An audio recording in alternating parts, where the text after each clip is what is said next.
नमस्कार प्रेक्षकांनो, मालिकेच्या आजच्या भागामध्ये आपल्याला पाहायला मिळणार आहे की फायनली आता प्रभास सर्वांच्या समोर येणार आहे. म्हणजे तो शुद्धीवर तर आलेला आहे, परंतु प्रभासने एक चूक केलेली आहे. त्याला असं वाटत असतं की ते वाढदिवसाचं सेलिब्रेशन आहे, ते जाऊन गिरिजाला आपण सांगूया, अंधार आहे. पण त्याला माहीतच नसतं की लाईट ऑन केले जाणार आहेत. आणि नेमका प्रभास हा गिरिजाच्या कानाजवळ काहीतरी सांगत असतो आणि त्याच वेळी तिथे लाईट लागतात. आणि आता नागेश्वर त्याचबरोबर घरातील सर्वांना समजलेलं आहे की प्रभास हा शुद्धीवरती आलेला आहे. आणि प्रभास हा गिरिजाला काय सांगत होता, हा मोठा प्रश्न आता उभा राहिलेला आहे. नक्की काय आणि प्रभास हे सगळं कसं मॅनेज करणार आहे ते आपल्याला पुढे पाहायला मिळणार आहे. त्याचबरोबर इकडे उर्वशी आणि सावी या दोघींनीही प्लॅन केलेला असतो गिरिजा आणि त्या गिरिजाला पाडण्याचा. पण नेमकं रुद्र तिथे येतो आणि रुद्र तिथून त्या घसरणीवरनं घसरतो आणि गिरिजा आणि रुद्र एकमेकांच्या मिठीत आलेले आहेत, हे आपल्याला पाहायला मिळणार आहे. तर हे नक्की कसं होणार ते आपण या व्हिडिओमध्ये पाहणार आहोत. त्यासाठी व्हिडिओ शेवटपर्यंत पहा. त्याचबरोबर चॅनलवरती नवीन असाल तर चॅनलला नक्की सबस्क्राईब करा. इकडे आपल्याला पाहायला मिळतं की गिरिजा आई तुळजाईच्या समोर हात जोडून उभी आहे आणि ती म्हणत आहे की त्या मावशी कुठं आहेत, त्या मावशींना लवकरात लवकर त्या मावशींना माझा कुठे आहेत ते सांग आणि त्यांना सुखात ठेव, त्यांना कोणताही त्रास होता कामा नये, असं ती देवीला साकडं घालत असते. नेमकं त्याच वेळी इकडे नागेश्वर आणि सुभानराव हे बसलेले आहेत देवकीच्या शेजारी आणि देवकी काही शुद्धीवर येत नसते. म्हणून सुभानराव पाणी मारत असतो आणि तो म्हणतो की अगं बाई ये शुद्धीवर. आणि मग देवकी शुद्धीवर आलेली आहे. नागेश्वर तिला प्रश्न विचारतो की सांग कुठं आहे तुझ्या पोरीचा, लेकीचा पत्ता कुठं आहे तुझ्या, सांग. तेव्हा देवकी म्हणत असते की माझी पोरीचा पत्ता मलाच माहीत नाही आहे, मी शोधत फिरते तिचा पत्ता, मग तुला कसं सांगणार आहे मी. तेव्हा तो म्हणतो की एक गोष्ट लक्षात ठेव, तुझं सगळं संपलं. तुझ्या नवऱ्याला मी माझ्या या हाताने स्वतःच्या समोर मारलेलं आहे, तुझं घर जाळलेलं आहे. आता तुझी एकच इच्छा आहे, ती म्हणजे तुझ्या लेकीला तुझ्या डोळ्यासमोर मारलं की मग तुझी इच्छा पूर्ण होईल. अशा पद्धतीने नागेश्वर तिला बोलत असतो आणि तो म्हणत असतो की तुला माहिती आहे का मी तुझ्या पोरीला का मारणार आहे, कारण या सगळ्याची वारसदार ती आहे. एकदा का ती संपली की सगळं संपलं, असं तो सांगू लागतो. तेव्हा मात्र इकडे देवकी म्हणत असते की एक गोष्ट लक्षात ठेवणार रामधामा, एवढं सगळं लुबाडलं, एवढं सगळं घर वाडा सगळं आमचं घेतलं, पण तुझी तुझी भूक काय भागलेली नाहीये, कारण अजूनही तुझा डोळा आहेच आमच्यावरती, असं म्हणत ती त्याला बोलते. परंतु इकडे नागेश्वरची मात्र वेगळीच नाटकं सुरू आहेत. नागेश्वरला वेगळंच वाटत असतं आणि नागेश्वर म्हणत असतो की सांग लवकरात लवकर, आम्हाला पत्ता कळला पाहिजे. उर्वशीला कॉफी आणून दिलेली असते वासंतीने आणि उर्वशीची वेगळीच नाटकं सुरू आहेत. ती म्हणते की ही असली कॉफी दिली आम्हाला, नक्की काय अर्थ आहे या सगळ्याचा, आणि ह्या सगळ्या गोष्टी अशा का, कशामुळं, या सगळ्यामध्ये काय अर्थ आहे, असं म्हणत आता सगळ्यांच्या समोर ह्या सगळ्या गोष्टी घडू लागलेल्या असतात.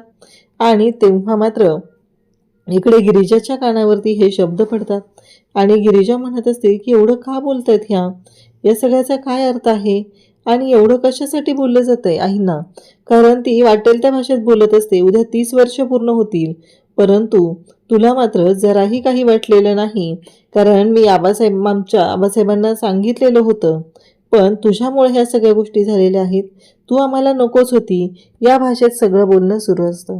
गिरिजा हे ऐकत असते. गिरिजा म्हणत असते एवढं काय झालं, म्हणजे एक कॉफीवरून एवढं बोलायची गरजच नव्हती, कॉफीवरून एवढं सगळं का बोललं जाते आणि एवढं काय झालं त्याच्यामध्ये, कॉफी तर होती ना, असं गिरिजा विचार करत असते.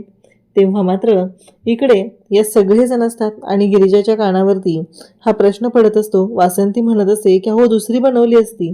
तेव्हा ती म्हणते गरज नाही आहे त्या गोष्टींची, कारण तू काय दुसरी बनवणार आहे आणि काय करणार आहे ते आम्हाला चांगलंच माहिती आहे.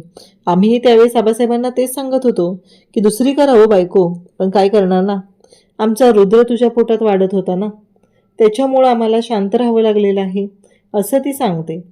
तेव्हा मात्र गिरिजाला हे सगळं कळतं. गिरिजाच्या लक्षात आलेलं असतं की काय चूक झालेली आहे यांची, आणि 30 वर्ष होत आहेत म्हणजे काय, आणि एवढं आईंना आत्तेसासूबाईंनी बोलायची गरज नाही आहे, या सगळ्याचा काय अर्थ आहे आणि कशासाठी त्या एवढं बोलतायत, गरज काय आहे एवढं सगळं बोलायची, हे सगळं गिरिजाच्या डोक्यात सुरू असतं.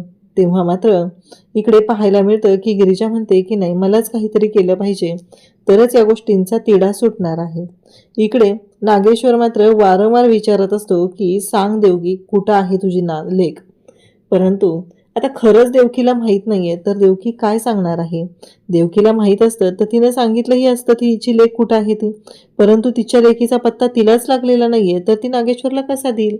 नागेश्वर म्हणत असतो की मला कळलं पाहिजे, एक गोष्ट लक्षात ठेव, तिला संपवून टाकणार आहे आणि मग तुला काय वाटलं, तुला काय जिवंत सोडणार आहे.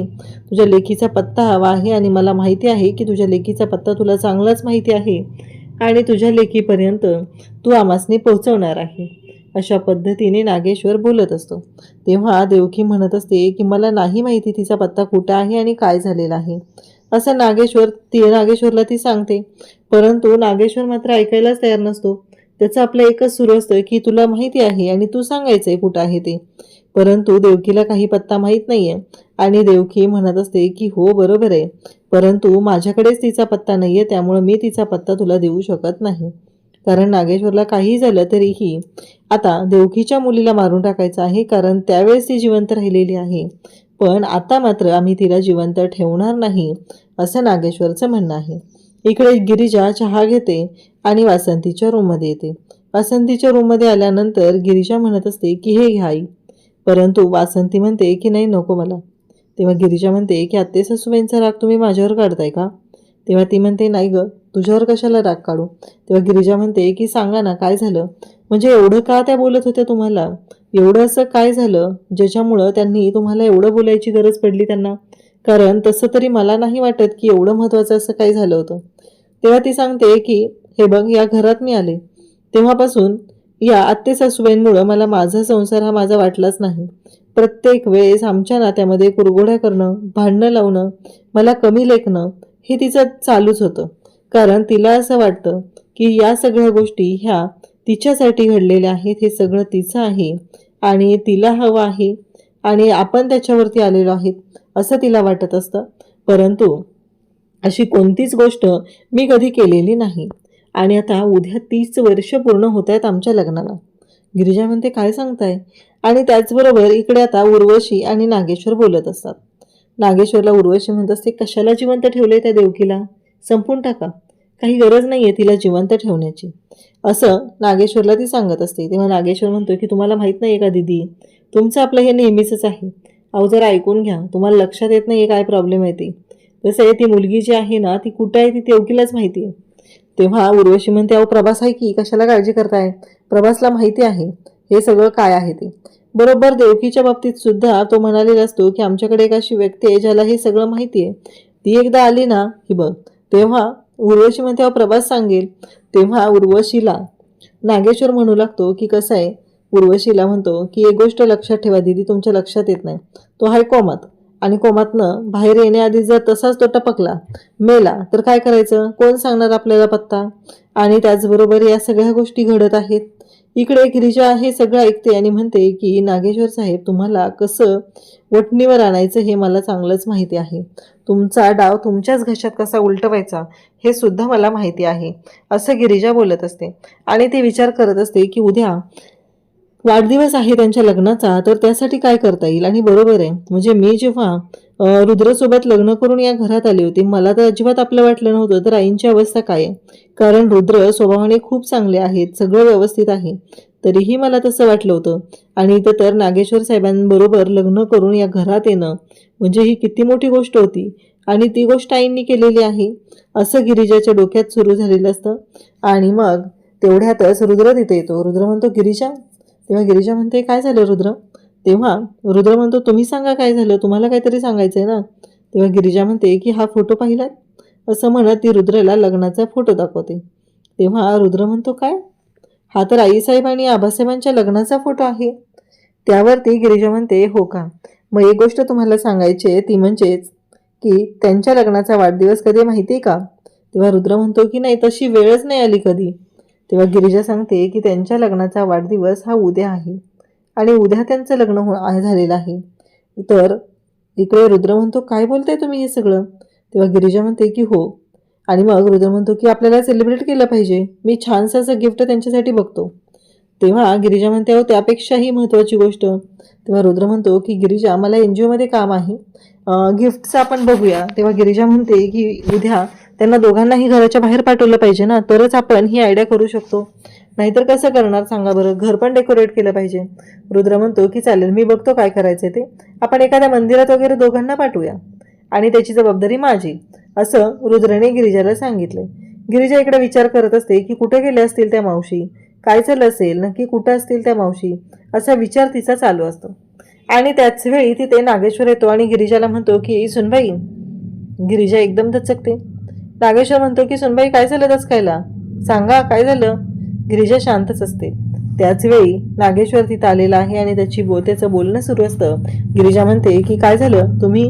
तेव्हा नागेश्वर म्हणतो की हो, मला फक्त एक सांगा की देवकीने काय सांगितलं तुला. तेव्हा गिरिजा म्हणते देवकी, कोण देवकी, मला नाही माहिती कोण देवकी.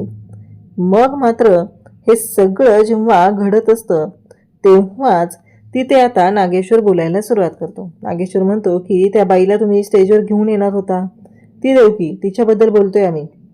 मग मात्र गिरिजा सांगू लागते की मला नाही माहिती, 2 बायका होत्या ना, त्यातली देवकी कोणती मला नाही माहिती. आता नागेश्वर विचारतो की एवढं सगळं तुम्ही बोलत आहात, मग तुम्हाला म्हणजे आमच्या या बोलण्यामुळं तुम्हाला प्रश्न पडला नाही का, आम्ही हे सगळं का बोलतोय. तेव्हा गिरिजा म्हणते की कसं आहे, मी ठरवलंय तुमच्या कोणत्याही कामात लक्ष घालायचं नाही आणि त्यामुळं मला नाही माहिती की तुम्ही हे सगळं कशासाठी बोलताय, का बोलताय. आता मात्र त्या दोघांचं बोलणं चालू असतं आणि मग गिरिजा नागेश्वरला उत्तर देते आणि नागेश्वर मात्र तिथून जातो. त्यासोबतच इकडे आता रुद्र आलेला आहे. रुद्र म्हणतो की गिरिजा काय करायचं आपण ठरवले, कशा पद्धतीने गोष्टी सगळ्या मॅनेज करायच्या आहेत, असं रुद्र विचारतो. आणि मग दोघांचं ठरलेलं असतं आपण त्यांना मंदिरात पाठवूया, पूजा वगैरे होईल. आणि त्याचबरोबर गिरिजा म्हणते पण आबासाहेब तयार होतील का, त्यांना वेळ असतो का हे सगळं करण्यासाठी, कारण ते दोघं घराच्या बाहेर गेले तरच ह्या सगळ्या गोष्टी व्यवस्थित होणार आहेत. उर्वशी तिथं असते. उर्वशी हे सगळं बोलणं ऐकते आणि उर्वशी म्हणते की हा वाढदिवस तुम्ही साजरा करताय, बघा कशा पद्धतीने तुमचा वाढदिवस उधळून लावते ते, असं उर्वशी सांगू लागते. आणि त्याच वेळी इकडे दुसऱ्या दिवशी सकाळी आता सगळेजण नाश्त्यासाठी बसलेले असतात. गिरिजा वगैरे सगळेजण तिथं असतात. रुद्र असतो आणि रुद्र म्हणतो की आबासाहेब मला तुम्हाला एक सांगायचं होतं, ती गावदेवी जी आहे ना ती खूपच प्रसिद्ध आहे, मला असं वाटतंय की तुम्ही एकदा तिथं जाऊन आलं पाहिजे. तेव्हा नागेश्वर म्हणतो की हो बरोबर आहे, प्रसिद्ध आहे, मग तुम्ही दोघंजण जा, आजच जा आणि तिथे जाऊन या आणि मग तुमच्या लक्षात येईल की काय आहे ते आणि तिथं अभिषेक करा. त्यावरती उर्वशी म्हणू लागते की दोघांनी जायची काय गरज आहे, कारण दोघांनी जाऊन काय होणार आहे तिथं, असं उर्वशी बोलते. तेव्हा मात्र इकडे रुद्र म्हणतो की कसं आहे माहिती आहे का, आबासाहेबांना तर तिकीट मिळणार आहे आणि त्याचबरोबर फॅमिली इमेजसुद्धा महत्त्वाची आहे. जर ते आईसाहेबांना सोबत घेऊन गेले तर या गोष्टीचा फायदा राजकारणामध्ये होणार आहे. हे सगळं सुरू झालेलं आहे. तेव्हा उर्वशी म्हणते, तेव्हा आबासाहेब म्हणतात की बरोबर आहे आणि मग त्यावर तो म्हणू लागतो की बरोबर आहे ना, तुला काय वाटतं सावी. सावी म्हणते हो हो, राजकारणासाठी तुमची फॅमिली इमेज खूप महत्त्वाची असते, असं सावी सांगू लागते. तेव्हा आबासाहेब म्हणतात की हे बघा आम्ही तिकडे जाऊ, पण मालकीनबाईंचं काय. तेव्हा रुद्र म्हणतो त्यांना तिकडे पोचवायची जबाबदारी माझी, मी घेऊन येईल त्यांना तिकडे, काळजी नका करू. आणि जेव्हा ह्या सगळ्या गोष्टींचं बोलणं सुरू आहे त्याचवेळी आता फायनली झालेलं असतं, ठरलेलं असतं की या दोघांना पाठवायचं. तेव्हा रुद्र मात्र बोलत असतो आणि फायनली या गोष्टी समोर आलेल्या असतात आणि मग आबासाहेब तयार होतात. म्हणजेच इथेच आता रुद्र गिरिजा हे सगळं त्यांचं सुरू झालेलं आहे. आणि त्या पद्धतीने आता इकडे वासंतीच्या चेहऱ्यावर आनंद आहे हे पाहून खरं तर उर्वशीला खूप राग आलेला असतो आणि ती म्हणते माझं झालं आणि रागाने तिथून निघून जाते. सावीही गेलेली असते, पण वासंतीचं असं म्हणणं असतं की तुम्ही दोघंही माझ्यासोबत चला. परंतु गिरिजा म्हणते की नाही, मला नाही जमणार आहे, कसं माहिती आहे का, मला काम आहे ना. रुद्र म्हणतो की नाही, मलाही खूप काम आहे, असं रुद्रानेही सांगितलेलं असतं. आता मात्र वासंती म्हणते की ठीक आहे चालेल. इकडे आता उर्वशी आणि सावी बोलू लागतात. उर्वशी म्हणते की अगं सावी, तुला कळतंय का हे सगळं काय चाललंय, त्या गिरिजेच्या डोक्यातली आयडिया रुद्रच्या डोक्यात गेली आणि म्हणून त्याने हे सगळं केलेलं आहे आणि आपण काय करायचं, हाताला ठेवून बसायचे, तू बस त्यांची दासी बनून. आता ती रुद्रच्या नजरेत मोठी व्हायला लागलेली आहे, मग हे सगळं काय चाललेलं आहे. त्यावेळेस ती म्हणते, अगं पण तो जो वाढदिवस आहे तो आपण नीट होऊच द्यायचा नाही, मग कळेल काय करायचं आहे ते, त्याच्यामुळं काळजी करू नको. ह्या सगळ्या गोष्टी घडत असतात. आणि मग उद्याच्या भागात आपल्याला पाहायला मिळतं की गिरिजा जर नीट राहिली नाही तर हा वाढदिवस नीट साजरा होणार नाही असं त्या दोघींचं ठरतं. आणि मग दोघीही प्लॅनिंग करतात. इकडे नागेश्वर आता आलेला असतो आणि तो म्हणत असतो, ए प्रभास उठ की रे प्रभासा, उठ उठ, जरा सांग मला काय करायचं आहे ते, नक्की काय करायचं आहे, आणि त्याचबरोबर कुठे आहे ती लेक, सांग मला वारसदार कोण आहे. परंतु प्रभास मात्र झोपलेला असतो. नागेश्वरने कितीही उठवण्याचा प्रयत्न केला तरीही हे सगळं जे काही आहे त्यामुळं काहीही ते फरक पडत नाही. इकडे नागेश्वर त्याला उठवत आहे पण प्रभास काही उठत नाही. तेव्हा मात्र आता नागेश्वरच्या पुढे काही पर्याय राहत नाही. उद्याच्या भागात आपल्याला पाहायला मिळतं की आता सगळी तयारी झालेली आहे.